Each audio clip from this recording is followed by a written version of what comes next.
Mais quelle angoisse, c'est la rentrée. Non, en vrai, j'abuse. Ça fait plaisir de retrouver le travail, de retrouver Paris, les copains et tout ça. Mais c'est vrai que je me suis pris la réalité en face. Deux, en fait. La première, c'est que j'ai dépensé n'importe comment mon argent cet été. Et la seconde, c'est que j'ai des clients qui sont partis cet été et qui n'ont pas renouvelé à la rentrée. Pardon, excuse-moi. Ce qui m'a amené au constat suivant. Il faut vraiment que j'avance dans l'acquisition des cabinets d'avocats. Parce qu'en réalité, là, ça fait 3 mois que j'ai commencé. Je me fais un challenge, c'est sympa, j'en parle sur YouTube, c'est cool. Mais je suis toujours à un 0 pointé en termes de cabinet d'avocats signés. Et franchement, c'est la loose. C'est la loose. Parce que tu vois, j'étais là à la fin de l'été, ouah, j'ai super hâte de recommencer à retravailler, plein d'idées, etc. Je viens d'avoir une idée horrible. Non, deux, même trois. Oh là là, oh là là. Oh là là, j'ai plein d'idées. Oh, je suis trop fort. Et puis début septembre, quand je m'y suis mis, j'étais là, par quoi commencer? En fait, il y a tellement de chantiers en même temps, je sais pas par quoi prioriser, je sais même pas ce qui m'amène le plus de leads. J'étais un peu perdu quoi. Donc pour faire un léger récapitulatif, dans les prochaines minutes, on va voir les différents canaux d'acquisition que j'ai testés pour le moment et je te dirai exactement ce que j'en ai pensé, ce que j'ai testé, combien de leads ça m'a amené, combien de signatures ça m'a amené, ainsi de suite.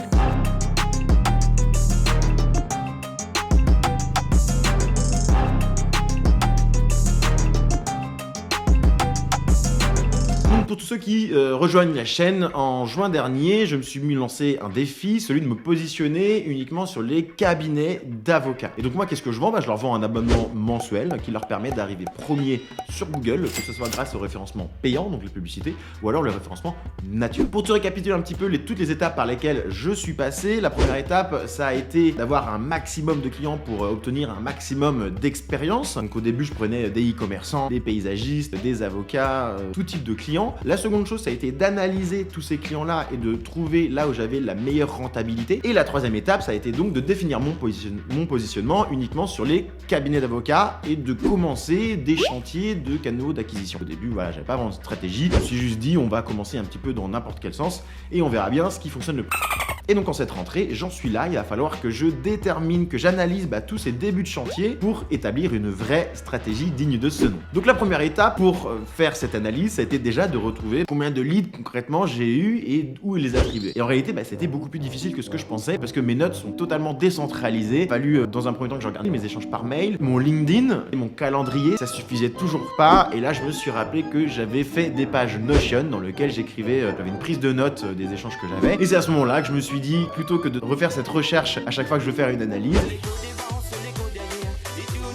cette fois-ci, je mettrai tous mes leads au fur et à mesure dans la même base de données. Donc voici cette base de données Notion et on part tout de suite dans l'analyse avec la prospection LinkedIn que j'utilise par l'intermédiaire de l'outil Wallaxy.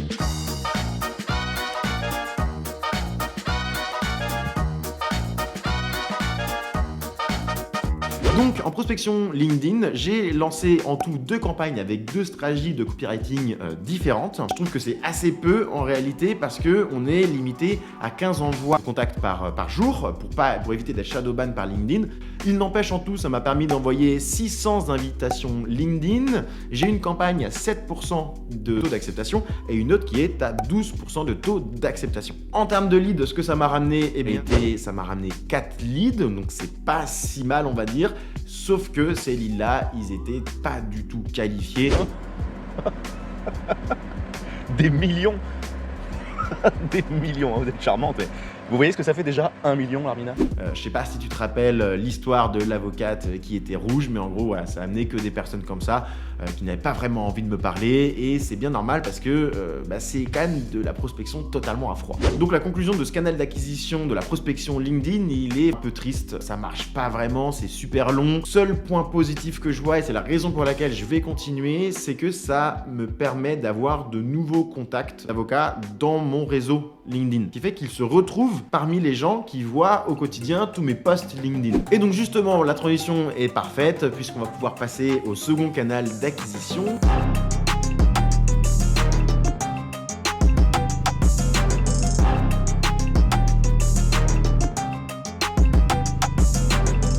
ceux qui ne savent pas encore, depuis janvier, je poste très régulièrement mes aventures sur LinkedIn. Au début, c'était vraiment très généraliste sur le digital nomade, etc. Et petit à petit, je me suis concentré sur la cible des avocats. Et donc, ça fait du bien de faire cette vidéo, puisque quand je regarde le nombre de leads que ça m'a amené, je me rends compte que c'est clairement mon canal d'acquisition numéro 1 et surtout celui qui est le plus qualifié. En tout, ce canal d'acquisition m'a permis d'avoir un total de 7 leads. J'ai eu 4 appels au total. Alors malheureusement, ça n'a pas encore signé. Et le plus drôle, c'est que c'est pas forcément les avocats eux-mêmes qui me contactent. Ça va être des proches des avocats qui vont me contacter sur LinkedIn, qui vont me dire voilà, moi, ma femme, mon copain, mon frère, il est avocat et il cherche à se référencer sur Google, donc j'ai pensé à toi. Fait comme ça une mise en relation qui est super qualifiée. C'est ce qu'on appelle, je crois, être top of the mind, c'est-à-dire que tu es la première personne à laquelle on pense lorsque quelqu'un te demande une recommandation sur un sujet. Donc moi, en l'occurrence, le référencement des avocats sur Google. Donc clairement, les posts réguliers sur LinkedIn, ça marche plus que ce que je pensais, je m'en ai pas rendu compte. Ce que je vais donc faire, c'est que je vais faire un test sur le mois prochain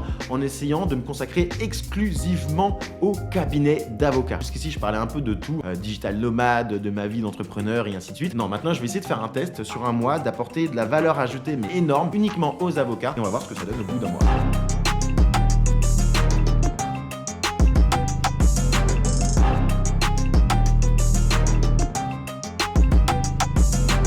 On a ensuite le SEO. Donc le SEO, le référencement naturel. J'avais créé un article dont l'objectif était de se référencer sur le mot-clé référencement avocat. J'avais créé cet article, je pense, il y a à peu près 3 ou 4 mois. J'avais appliqué toutes les bonnes méthodes. Normalement, j'avais été bon élève et je suis super content des résultats obtenus. J'avais totalement oublié, mais je suis deuxième en fait. J'ai quelque chose d'important à vous dire. T'as gagné au loto? Non.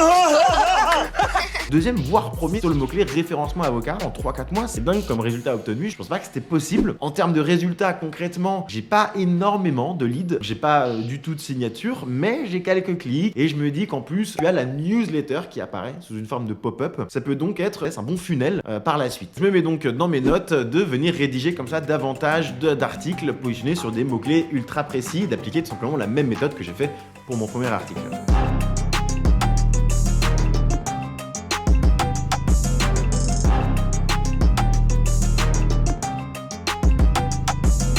Et donc je t'en parlais à l'instant, la newsletter, c'est quelque chose que j'avais mis en place afin de garder contact avec les personnes qui éventuellement s'étaient retrouvées sur mon site internet mais n'avaient pas été convaincues de prime abord. Cette newsletter, elle envoyait un mail par semaine avec des tutos ultra précis de forte valeur ajoutée. L'objectif, c'était de faire passer progressivement les leads de froid à gentiment chaud. Et donc cette newsletter là, aujourd'hui j'ai 12 abonnés. Sur ces 12 abonnés, je dois avoir 6 personnes qui sont à peu près genre mes concurrents ou des agences concurrentes. Et j'ai quand même 6 avocats qui sont inscrits à cette newsletter là. Et ce qui est intéressant, c'est que j'ai accès aux analyses et donc je vois qu'elles ouvrent mes mails et qu'elles les ouvrent plusieurs fois.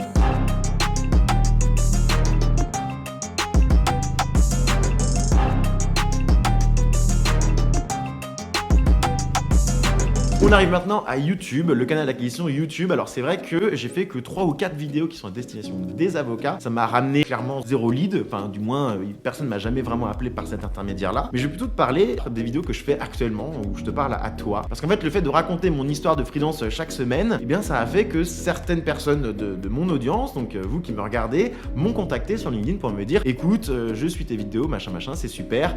Et encore une fois, j'ai un copain avocat, j'ai ma femme avocate, j'ai ceci, cela qui pourrait être intéressé par tes services. Est-ce que ça t'intéresse? Et donc ça a amené en tout 2 ou 3 leads qui étaient super qualifiés. Encore une fois, c'est du bouche à oreille, donc la recommandation, ça marche super bien. Malheureusement, ça n'a pas donné de signature, mais c'est qu'une question de volume. Et donc, je suis super content de ce build-in public, d'avoir lancé cette chaîne. Honnêtement, je l'avais lancé vraiment sans aucun objectif, si ce n'est raconter mon histoire. Donc, n'hésite pas, si jamais tu as des proches autour de toi qui sont des avocats, qui sont intéressés par le référencement.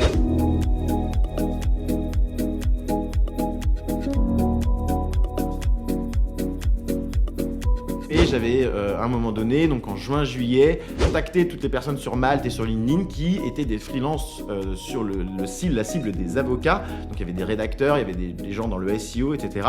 J'avais fait un visio avec eux, on s'était présenté, on avait partagé nos bonnes pratiques. Et c'est vrai qu'on a gardé contact avec certaines de ces personnes. Et donc ça permet, moi je parle d'eux dans mes posts LinkedIn, eux ils parlent de moi dans leurs posts LinkedIn, on se fait des recommandations et ainsi de suite. Et donc ça m'a permis d'avoir 2 leads pour le moment. Donc encore une fois, super qualifiés, pas de signature malheureusement, mais ça reste quelque chose qui est super intéressant à faire. Bon voilà, maintenant que j'ai fait cette analyse, je me rends compte que effectivement, il y a certaines choses qui marchent, il y a certaines choses qui ne marchent pas. Ça me permet de mieux me structurer. Et si toi aussi tu te retrouves dans cette situation, même si c'est pas grand chose, eh bien je te donne dans la description de cette vidéo accès au template que j'ai créé. N'hésite pas à liker la vidéo, à la partager. Je te dis à la prochaine fois. Allez, salut, ciao.